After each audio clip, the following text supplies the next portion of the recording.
개별 배당주 대 배당 ETF. 글쓴이 배당성장 투자자. 2022년 8월 3일. 독자들은 종종 제가 가장 좋아하는 배당 ETF에 대해 묻습니다. 저는 배당 ETF를 사는 것보다 개별 배당주로 구성된 나만의 포트폴리오를 구축하는 것을 선호합니다.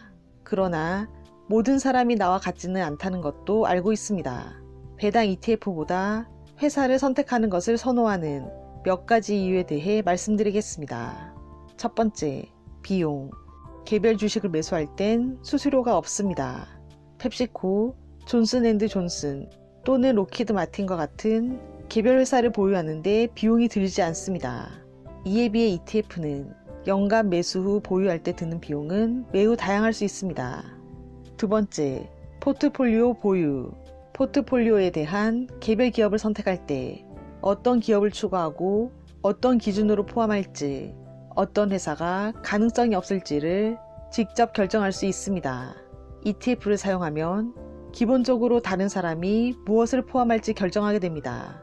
당신은 그들의 프로세스를 따를 것이라고 믿는 것 외에는 결정권이 없습니다. 세 번째, 포트폴리오 가중치. 개별 배당 포트폴리오는 보유량을 결정할 수 있습니다. 일시불로 투자한다면 보유하고 있는 주식수에 균등하게 돈을 배분할 수 있습니다. 저는 소유한 각 회사에 동등한 성공 기회를 제공해야 한다고 믿습니다. 대부분의 ETF는 시가총액 기준으로 대기업의 가장 높은 포트폴리오 가치를 할당합니다.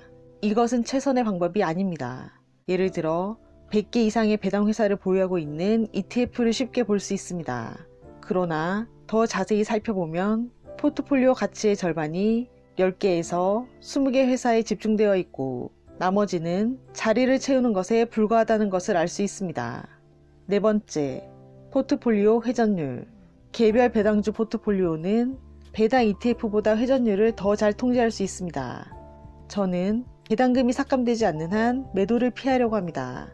투자 경험으로 다른 이유로 매도하는 것은 실수라는 걸 알게 되었습니다.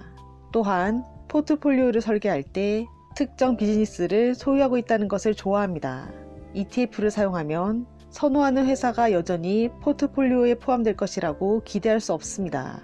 예를 들어 SCHD ETF에 2016년에는 마이크로소프트가 있었지만 2022년 현재는 없습니다.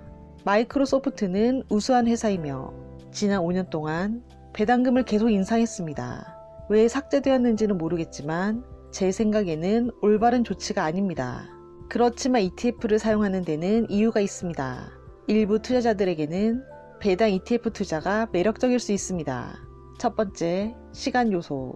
배당 ETF를 선호하는 투자자들의 주된 이유는 포트폴리오에 포함될 회사를 직접 선택하고 싶지 않고 반복되는 연간 수수료를 지불한다고 해도 포트폴리오 구성을 다른 사람에게 위임해도 괜찮기 때문입니다. 두 번째, 즉각적인 다각화. ETF의 한 가지 장점은 버튼 하나만 클릭하면 즉시 다각화할 수 있다는 것입니다. 세 번째, 리밸런싱. ETF의 가장 큰 장점은 포트폴리오를 리밸런싱할 때 그 과정에서 자본 이득이 발생해도 주주는 세금을 내지 않습니다.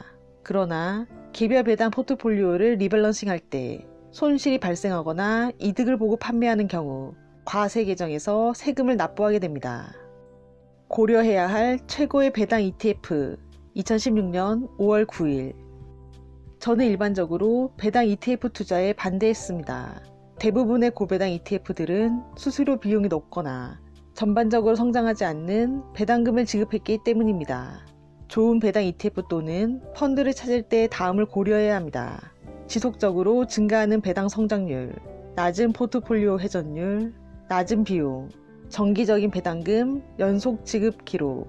검색 중에 위와 적합한 배당 ETF를 찾았습니다. SCHD ETF는 100개의 우량 배당 성장률을 포함하며 시가총액에 따라 가중치를 부여합니다. 어떤 회사도 4.5%보다 높은 가중치를 가질 수 없습니다. 이는 위험 관리에 좋은 절차입니다. ETF에 편입된 회사의 요건 중 하나는 연간 배당금 증가 이력이 5년, 연간 배당금 연속 지급 이력은 10년입니다.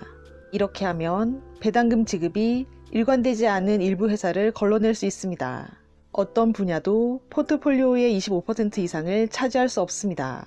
이 또한 다른 안전 절차입니다. 연간 비용이 가장 저렴한 배당 ETF입니다. 가장 좋은 점은 5년 연속 배당금을 올릴 예정입니다. 제가 보는 한 가지 단점은 가장 큰 10개 보유 주식에 집중되어 있다는 것입니다. 이 보유 종목이 포트폴리오 가치의 거의 45%를 차지합니다. 다른 단점은 연간 포트폴리오 회전율이 19%라는 것입니다. 이는 ETF가 평균 5년 동안 주식을 보유하고 있음을 의미합니다.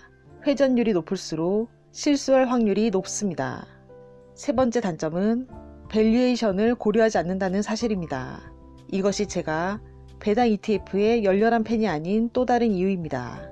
그러나 전반적으로 투자자가 투자의 시간을 쏟고 싶지 않다면 이러한 배당 ETF에 투자함으로써 즉각적인 다각화로 부정적인 면을 상쇄할 수 있습니다.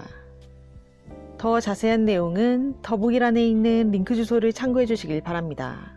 구독과 좋아요로 부유한 책방으로 입장하세요. 감사합니다.